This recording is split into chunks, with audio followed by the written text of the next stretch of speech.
Hey guys, Jeff with Clearwater Plumbers here. We've been getting a lot of calls from customers, and they've been asking, they had some leaks repaired during the freeze, and they're asking if the repair was done okay, because we didn't get to do it for them. It's just been so busy that a lot of people had brother-in-laws, dads, lawn guys, pool guys, any kind of handyman, roofer, whoever, general contractor made a repair, and they're talking about covering the wall back up and re-sheetrocking, but they want to make sure that it was okay. So I want to cover just a couple little things. And a lot of people are asking about these shark bite fittings, so I'm going to cover shark bite fittings, and then but at the end of the day, let me tell you this: if you had some kind of repair done and you're concerned about it for whatever reason, because a lot of the stuff we've seen is pretty scary actually. But if you have a question about anything, do this. Take your phone, take a picture of it, reply to this email, and show us what you got. And if it's something that's marginal or whatever, we can tell you. If it's something that's like, hey, yeah, it's probably okay. I mean, we're not there, can't put our eyes on it. But if it looks like if it's a sweated after with a piece of PEX crimped well, sure, cover it up. I'd say maybe insulate it and then cover it up. But if you have a question before you cover it up, ask us. But I'm gonna cover shark bites real quick, okay? What we're seeing. Now, this isn't a shark bite, but this is something that flooded a house. This was something that flooded a house before this freeze. This is a female adapter that split that was done by somebody that was a plumber, but they weren't really a plumber. You can't do this kind of thing. Shark bite, it's got these little stainless steel teeth. They grab onto something, and then this O-ring seals it, and that's it. It's easy peasy. You push this thing on. It's called a push fit connector. You push the thing on, and then you're in business. You turn the water back on. Where those are great, by the way, if you were doing a remodel. This is a remodel I did in New Orleans, almost 10 years ago. But when the guys demo stuff, they get crazy on the demo, swinging sledgehammers and stuff, and sometimes they'll break a pipe. You got to go kill the water. We'll cram one of those, get the water back on, and then we'll schedule a major repair, right? But the main deal is getting water back on. These shark bites are temporary. This is what happens during the freeze. These things pop off. This is where somebody made a repair on a shark bite with a shark bite.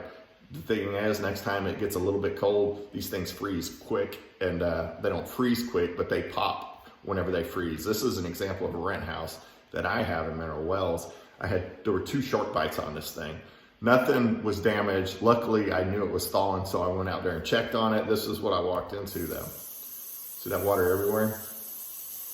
It's an unoccupied place. But bam, see what happened here? That pipe, that same fitting, popped right off. And that house, the power went off, so we couldn't heat it. And it was, it probably got to like 30 degrees in there, just enough that it wasn't a hard freeze. It wasn't a solid deal, but that little deal, once it thawed, popped right off. And look what it does, wide open. So if you had a freeze damage copper pipe break and somebody repaired it with a shark bite in the wall, if it ever gets even a little bit cold below 32, I would be scared. And not only that, but these things aren't used for underground, and I just wouldn't put them in a wall. They're temporary, okay?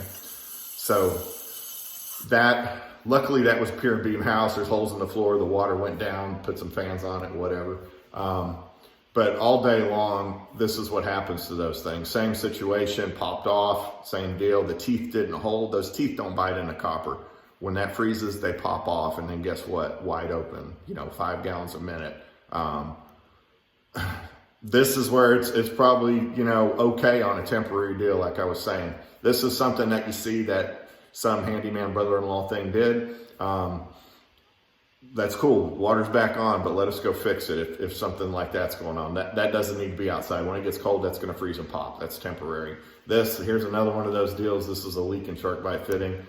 They're only temporary. By the way, this is PVC. This is CPVC. You can't glue these things together. You glue them together. This is another one that flooded something out.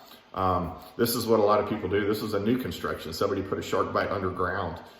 It's like, well, that saves you a little bit of time, right? But to repair that, you have to dig a 5-foot hole in the mud to make a repair. And then what do? You have to do it right the second time. So you solder it and hook it up right. And that's an expensive repair because somebody used one of these cheap fittings. I'm not going to say cheap fittings, but it was used in the wrong application.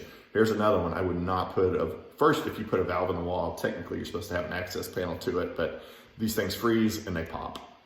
Here's another one. This is kind of one of those repairs that was made. I would not cover that up. I would want a better repair on it. Sometimes what happens is they start seeping here.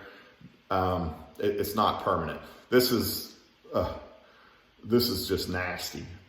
Somebody had a lot of leaks in the wall, so guess what? They put these shark bite, I say shark bite, it's a push fit connection in the wall. Now what's gonna happen next time it freezes?